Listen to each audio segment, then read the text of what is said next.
Laurent Roland-Anthony, bonjour. Ahmed Arikwa, bonjour. Amis téléspectateurs Internet, bonjour. Bienvenue. Merci. Laurent, on démarre par le quotidien Fraternité, qui écrit ce matin, prévision budgétaire transmise à l'Assemblée nationale, 3 551,005 milliards de francs CFA pour 2025. On note là une hausse de 11%. Oui, j'ai pu lire 11% par rapport à l'année passée. Et puis, il est prévu plus de 1100 milliards pour le social. Cela montre combien le gouvernement se penche, en tout cas davantage sur le social.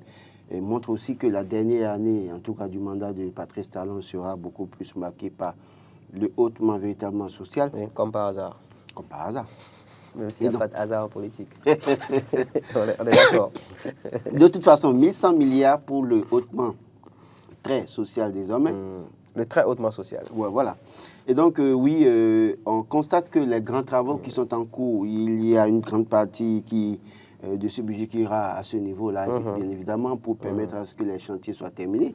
Je crois que je le disais sur un plateau d'une autre télévision il y a quelques jours que oui, le dernier mandat sera beaucoup plus consacré à la finition des grands chantiers en cours, et bien évidemment, et puis une descente. Ne serait pas surpris de voir le chef de l'État davantage sur le terrain pour vendre ce qu'il a fait, et bien évidemment pour vendre aussi, pour davantage écouter les populations. Vous allez voir que à chaque descente dans une communauté, certainement, il y aura une réponse, il y aura une annonce qui sera faite, et donc pour que les gens, en tout cas, davantage se sentent concernés, pris en compte. Donc, je ne suis pas surpris de voir que ce budget a augmenté de 11% par rapport à l'année dernière, en tout cas par rapport à cette année 2024. Je ne suis pas aussi surpris qu'il y a plus de 1100 milliards qui seront injectés dans le social. 41,4% voilà. Quand même, consacré au social. Voilà, donc j'estime véritablement que oui, beaucoup de choses sont prévues pour l'année 2025. Attendons de voir comment est-ce que ça va se passer, et vivement aussi que, bon, ça va passer comme il est à la pause, ce budget passera à l'Assemblée nationale, il n'y aura pas de débat. En tout cas, les opposants pourront peut-être se lever pour faire quelques observations. Bouder, comme ils ont pu le faire à la fin de l'année 2023. Mais ça n'a pas empêché le vote du budget, donc ça passera, et il revient certainement au gouvernement de savoir maintenant quoi faire véritablement avec l'argent pour impacter les populations. Mais je ne doute pas un instant que tous les secteurs seront impactés. Je ne doute pas. Voilà. On parle de l'achèvement, en tout cas, de l'achèvement des cités ministérielles, cités administratives, services marchands, hôtels et autres. Il faut noter que les dépenses des élections générales de 2026 elles sont dedans également. Oui, parce que la préparation, en tout cas pour les élections générales de 2026, en tout cas commence en 2025.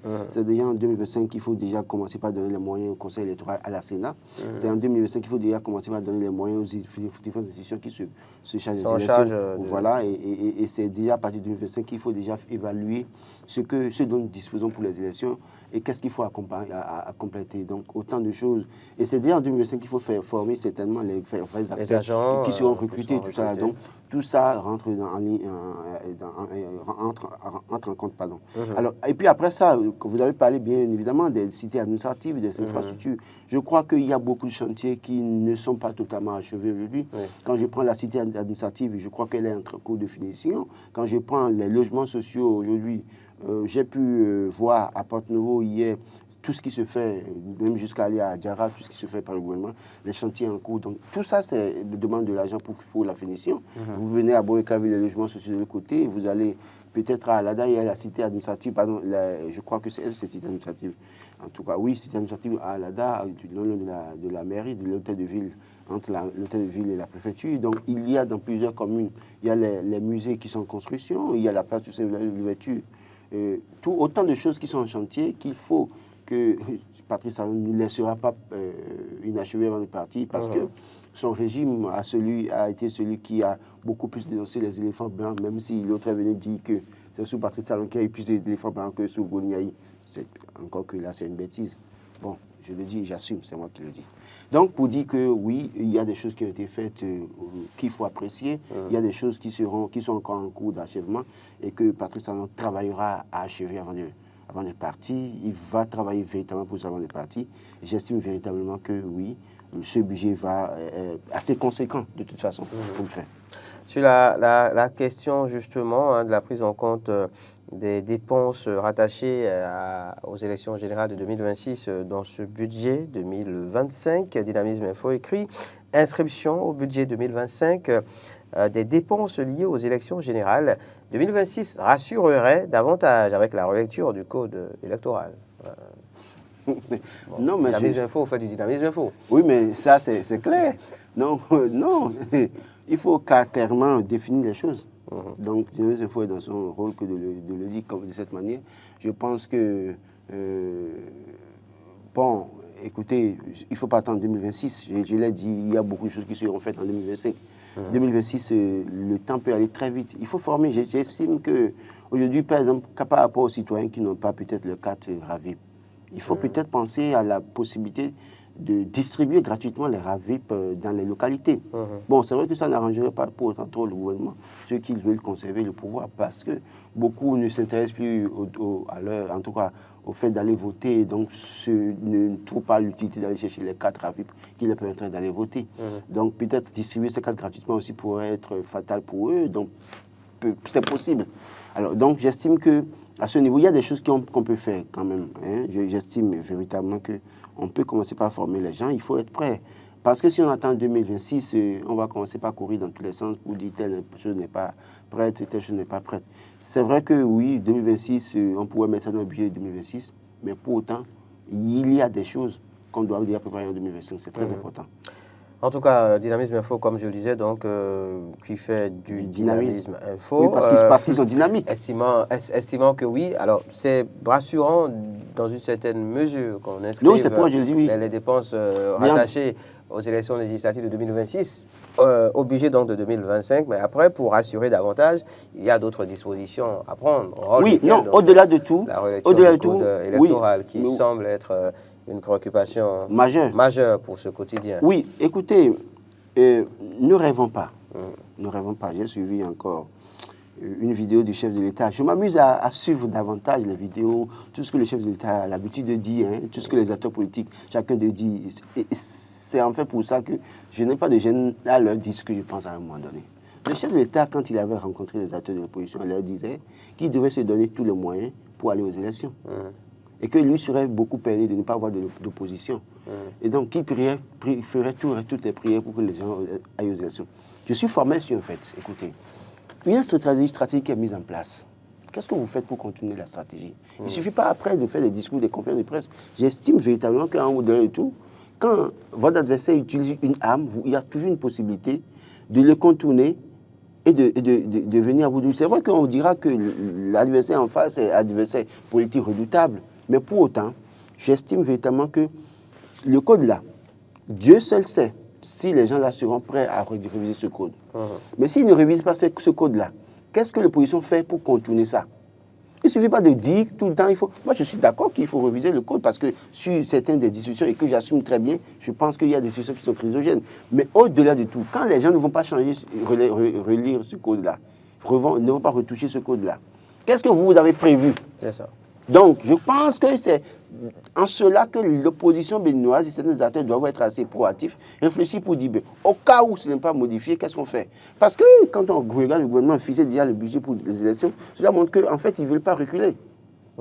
Alors, quand ils ne veulent pas reculer, vous-même, vous devez vous préparer en conséquence pour aller dans le même sens, mais en trouvant les moyens pour les contourner. J'estime que c'est sur ça. On ne va pas continuer à leur dire, écoutez, oui, moi je suis formel là-dessus et je le dis, je le dis.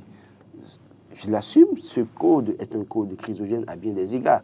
Mais pour autant, quand c'est comme ça et que les autres ne veulent pas vous écouter, trouvez les moyens pour les contourner, ou bien trouver les moyens pour aller aux élections. J'estime véritablement qu'il y a vraiment des problèmes à ce niveau.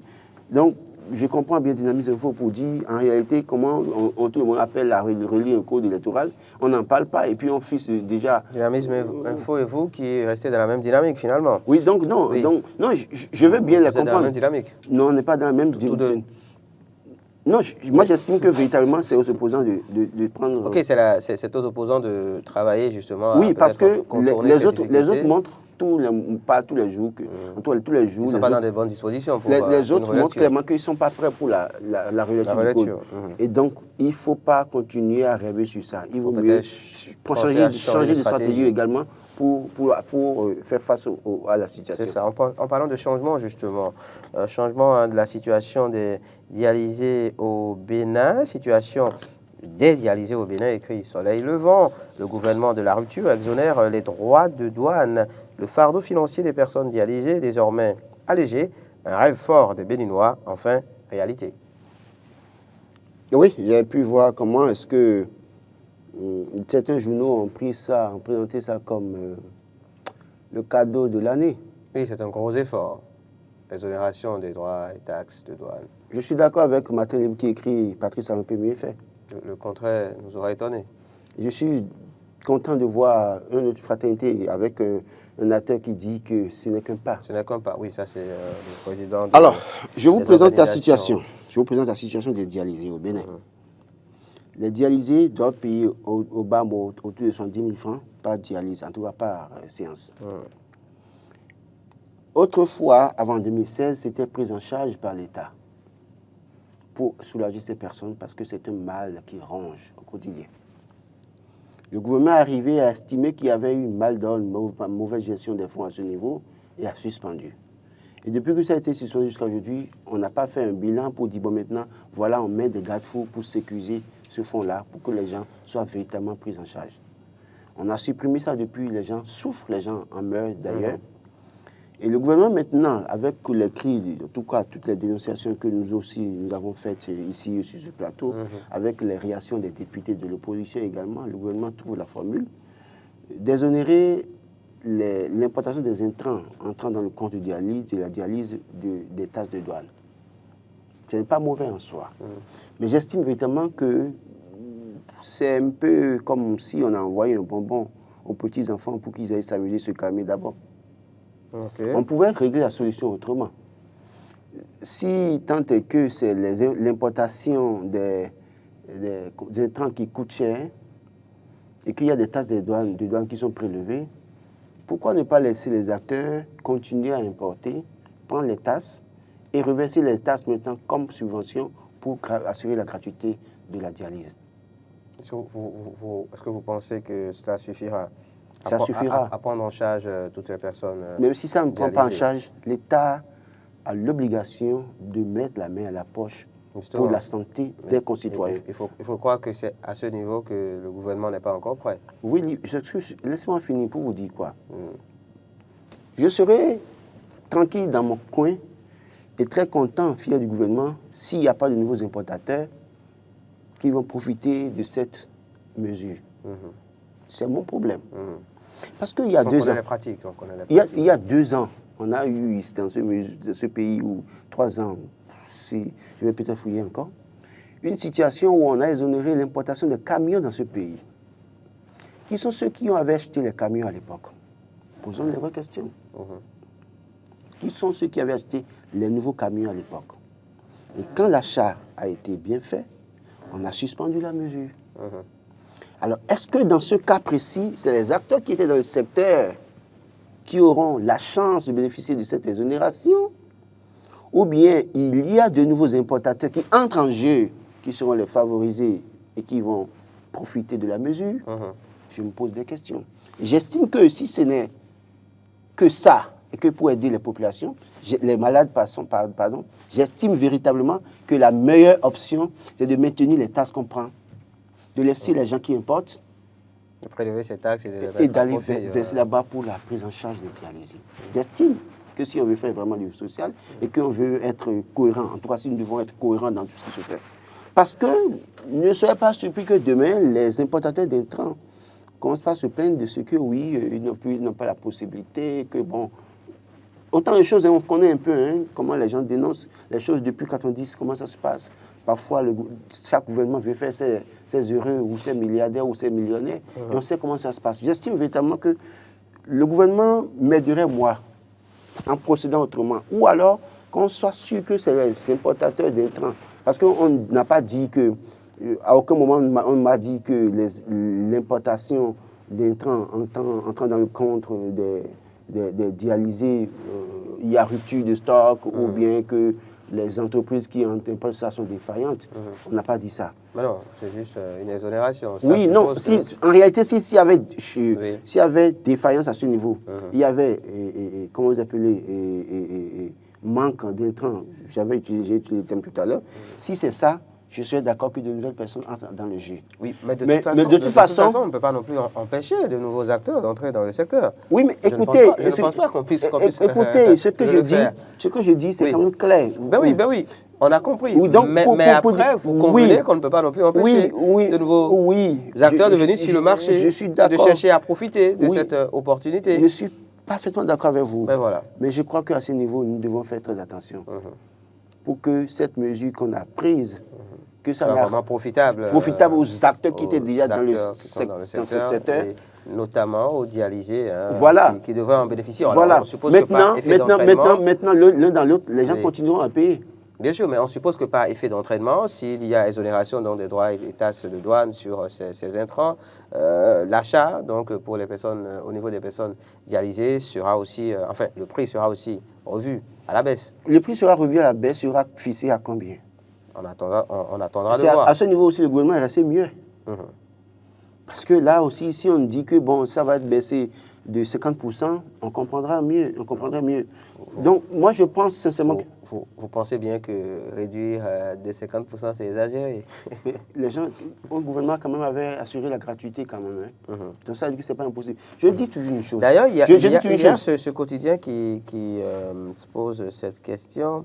La cloche qui écrit à ce sujet, donc Conseil des ministres, vers la gratuité des soins aux dialysés. Peut-être que voilà, ce n'est qu'un pas, comme l'a dit le représentant, sinon le président de ce consortium des personnes dialysées au Bénin. Peut-être que ce n'est qu'un pas et que oui, non, ce n'est qu'un pas. Et c'est moi, on reviendra donc à la gratuité. Je n'ai qu'un pas et moi je souhaite que le grand pas soit fait. C'est mon souhait. En fait, je le dis clairement pour que nous puissions véritablement aider les gens. J'estime véritablement, il y a des gens, même si on réduit le truc à 20 000 francs, 25 000 francs, n'auront pas les moyens de se prendre en charge. N'auront pas les moyens. Si un gouvernement réussit, les autres gouvernements ont réussi à prendre en charge et que dans certains pays, les gens font la prise en charge, au point où même nos compatriotes sont obligés d'aller dans certains pays pour se faire soigner, cela suppose que c'est possible chez nous.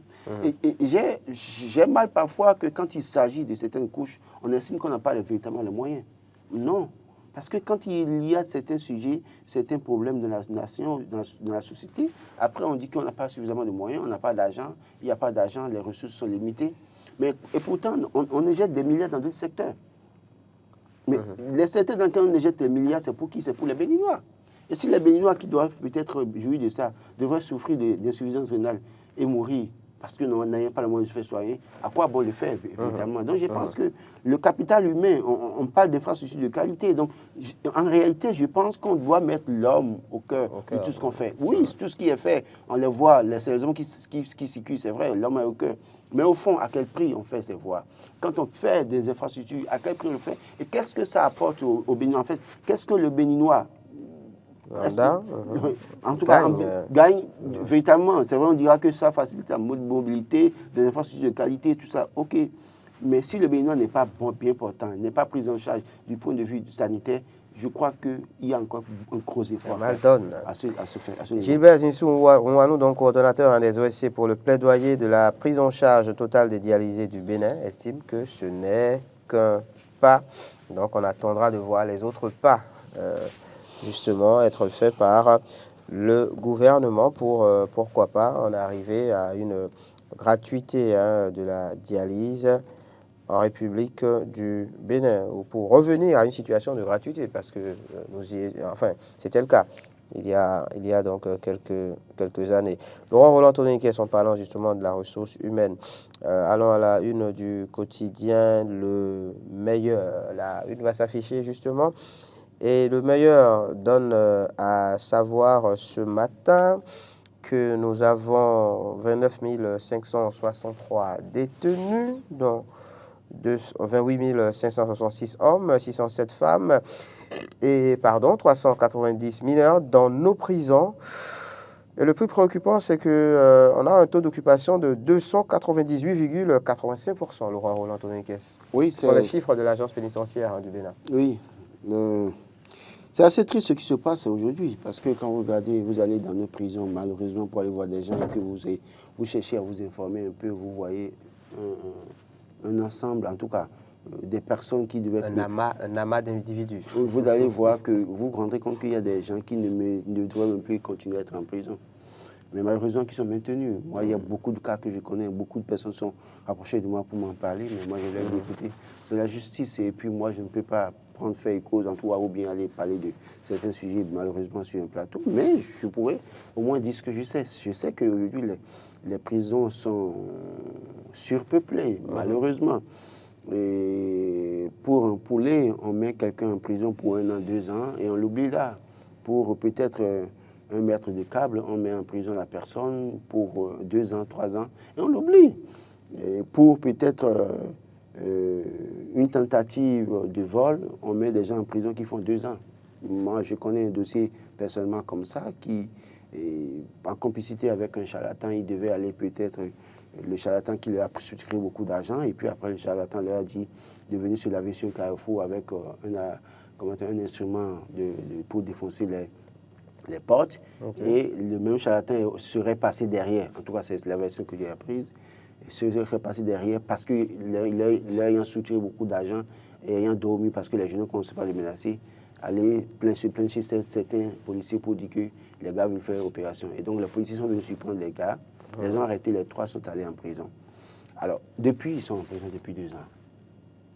Et puis, le dossier est là, évidemment, une personne parmi les 3 est décédée en prison, donc il ne reste que 2. Donc, l'affaire se complique pour ces personnes. En réalité, pour dire quoi? Il y a de ces cas plein. Il y a la dernière fois un enfant qui aurait volé 2 casiers de bière ou de boissons, bouteilles vides, qui aurait vendu à une dame. Et la dame et le type, le jeune garçon, ont été déposés. C'est vrai qu'ils ont commis un crime, en tout cas une infraction. C'est normal. Mais il faut voir la célérité avec laquelle on vide ces dossiers pour désengorger les prisons aujourd'hui. Parce que beaucoup de prisons sont surpeuplées et les personnes, toutes les prisons du Bénin sont surpeuplées. Et il y a beaucoup de personnes qui seraient déjà sorties depuis, mais parfois, les affectations, les mutations au niveau de la justice également, en ont pour quelque chose, parce que vous imaginez, on met le juge Ahmed Aripa sur le dossier, il est en train de vider le sujet, en même temps il y a mutation, et on amène le juge Boris Adanro, et lui il prend le dossier, il vient, peut-être il commence à gérer par ordre de priorité selon lui, automatiquement le dossier est classé peut-être en dernière position. Le temps qu'il finisse, c'est peut-être venir sur le dossier, encore que l'autre peut-être ceux dont on parle n'ont pas d'avocat pour suivre le dossier un peu. Donc on les oublie, et au fur et à mesure, le dossier va en bas, et puis on oublie. Parfois même des dossiers sont perdus. Donc n'oubliez pas cette affaire de celui-là qui a fait pratiquement plus de 10 ans en prison, qui a été aidé à pas jouer à la Ivoire, qui est sorti de prison. Donc autant de choses comme ça qu'on voit dans nos prisons. Et j'estime véritablement que c'est le gouvernement qui doit prendre sa responsabilité, davantage donner des moyens aux magistrats, aux juges, parce que oui, à ce niveau, quand on regarde un peu les audiences, on voit que les juges sont surchargés. Les juges, moi, je ne les condamne pas pour autant. Je dis qu'ils font ce qu'ils peuvent faire, parce que ça soit pour un procès avec tout ce qu'il y a autour, où les autres, certains viendront, je juge, te dis la vérité, mais ils vont vous s'emballer, vous amener jusqu'à Nantinékou en passant par, comment vous appelez, Tchaoro, et vous ramener à Kétou avant de venir à Cotonou. Ces cas-là, vous gérez tout ça, vous avez du stress, les maux de tête, tout ça. Donc les juges aussi sont surchargés. Donc j'estime véritablement que oui, il y a des recrutements qui ont été faits sous la rupture aujourd'hui, qui facilitent un peu la chose, mais j'estime que le gouvernement doit pouvoir aussi faire un travail supplémentaire, aider les juges à avoir moins de dossiers, qu'on ait assez de juges dans nos tribunaux et que les dossiers soient vidés au fur et à mesure. Et puis maintenant, c'est vrai qu'il y a des gens qui sont graciés chaque fois. Oui, cette année aussi, le chef de l'État l'a fait, ce qu'il faut saluer, mais j'estime véritablement qu'il est plus qu'important maintenant de faire l'inventaire de toutes ces personnes qui sont en prison, qui peut-être n'ont pas été appelées depuis 2 ans, 3 ans, et qui peut-être pour lesquels, parce qu'il y a des gens qui sont là-bas, on les a oubliés parce qu'ils sont allés en prison, les familles les ont rejetés, les amis les ont rejetés, ils se sont retrouvés seuls là-bas. Ils n'ont personne pour interpeller ici le corps judiciaire pour sortir le dossier, et donc du coup, ils s'en remettent seulement à Dieu. Il faut faire l'inventaire de ces personnes dans les prisons et voir dans quelle mesure il faut organiser des procès spéciaux pour pouvoir désengorger les prisons, Parce que plus les gens font du temps en prison, plus parfois, ils apprennent parfois de mauvaises choses. Hein. Il y en a qui vont en prison, ressortent assez disciplinés, assez corrects, mais il y en a, malheureusement, quand ils vont là-bas, c'est beaucoup plus pour revenir avec les mauvaises habitudes. Et imaginez, regardez ce voleur qui a été libéré il y a quelques mois, mais qui allait faire encore une opération à Toba qu'on a arrêté il y a quelques jours. Il est retourné en prison. Pourquoi? Parce que parfois, vous sortez, vous allez en prison, et puis tout le monde vous abandonne. Là-bas, il a réussi à créer son monde, il fait des petits jobs, il vit bien. Il y a des gens, vous voulez sortir de prison, ils vont vous dire, mais pourquoi, qu'est-ce que j'ai fait là-bas? Je n'ai personne là-bas. Donc, il y a aussi un travail à faire à ce niveau de reconversion, parce que le plus souvent, nous envoyons... La reconversion, la réinsertion. Oui, nous envoyons les gens en prison. Mais quand ils sont en prison, et qu'à un moment donné, ils prennent conscience de leurs erreurs, qu'est-ce que nous faisons pour les aider à se reconvertir, à s'intégrer dans la communauté après? Parce que quand la personne fait la prison et que personne ne lui dit rien, on ne l'assiste pas, on ne lui parle pas. Ailleurs, les gens les écoutent, leur parlent, les orientent. Et quand ils ressortent, ils deviennent de nouvelles personnes. Ici, malheureusement, ils sont livrés à eux-mêmes la plupart du temps. Il y a quelques efforts qui se font par le gouvernement, mais aussi certains acteurs de la société civile. Mais j'estime véritablement qu'il faut revoir le mode opératoire dans les prisons aujourd'hui, pour que quand les gens sortent de prison, que ces personnes, en tout cas, deviennent de nouvelles personnes, de nouveaux individus. Il y aura toujours des brebis galeuses, hein, mais au moins on peut se réjouir de ce que la grande partie a changé de comportement et la société s'en porterait mieux. En mode politique, Laurent Roland Tonneikes, l'emblème du jour écrit ce matin, présidentiel 2026 au Bénin, les partis qui auront droit à la parole, quels sont-ils selon vous? Après, quand vous regardez la une, vous avez une idée des partis concernés selon l'emblème du jour. Oui, bon, je ne vois pas notre ami. On a l'UPR, oui, je lis bien. On a les démocrates, on a le CBE, puis on a RN. Bon, je ne vois pas moi le Bénin. Je ne sais pas pourquoi le journal a... Peut-être qu'ils n'ont pas eu assez de place pour mettre toutes les photos. Oui. Bon, droit à la parole, je crois que ces partis pourront dire quelque chose pour orienter les choses. Je crois que le parti FCBE, pour une fois, décidera clairement si... Peut-être qu'on verra clairement dans le jeu... Si le parti soutient les démocrates pour les élections en tant qu'opposition, ou alors ils vont faire preuve en tout cas politique de chaise vide, ne rien dire, silence radio, et puis laisser les démocrates aller au fond seuls. Renaissance nationale, oui, aujourd'hui, les gens pensent, en tout cas les gens estiment que Mme Claudine Prudencio a son mot à dire en tant que femme également, présidente du parti, étant donné que le Renaissance nationale est réputé être femme, le parti des femmes et des jeunes. Donc son mot peut compter dans la balance. Mais après ça, Boni Yahi également qui est là, qui est-ce qu'il va nous présenter comme candidat?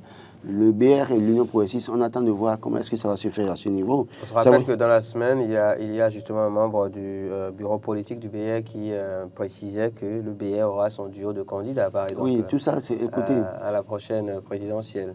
Non, écoutez, ne faites pas fi à ces paroles et ces agités politiques. Je pense que quand un membre du bureau politique d'une formation aussi puissante, la deuxième formation, la deuxième plus grande formation sous l'aide de la rupture, est-ce que c'est lui qui décide? Oui. Tous les acteurs peuvent parler, mais celui qui prend la dernière décision, vous le connaissez. D'accord. Donc, on a pu voir plus que ça. En 2021, certains avaient dit que le BR aura son candidat en 2021. Vous vous rappelez bien, non? Qu'est-ce qui s'est passé en 2021? Il y a eu des candidats pour le BR. Il y a ceux-là qui veulent venir devant la scène pour montrer qu'ils sont encore aussi là. C'est normal, hein? Nous sommes sur un terrain politique, chacun doit se vendre cher. Et puis après, quand on dit ça, peut-être que quelqu'un en coulisses a déjà montré les ambitions pour être candidat. Et donc, le dit comme ça peut permettre à l'autre là de vous mettre dans ses bonnes grâces. Donc, autant de choses. Les acteurs politiques sont capables de tout. Moi, je ne vais pas aller sur ce terrain. J'estime que ce qui est sûr, je le dis clairement. Moi, bon, je l'ai déjà dit, un duo de candidature pour BR, un duo de candidature pour UP et un duo de candidature pour les démocrates, ça peut être suicidaire pour la mouvance en place. Et donc, c'est immédiatement des voix. Non, pas immédiatement des voix. Si par exemple les deux formations se retrouvent, être premier et deuxième. Oui. Il y aura un match amical. Non. C'est-à-dire? Non, attention.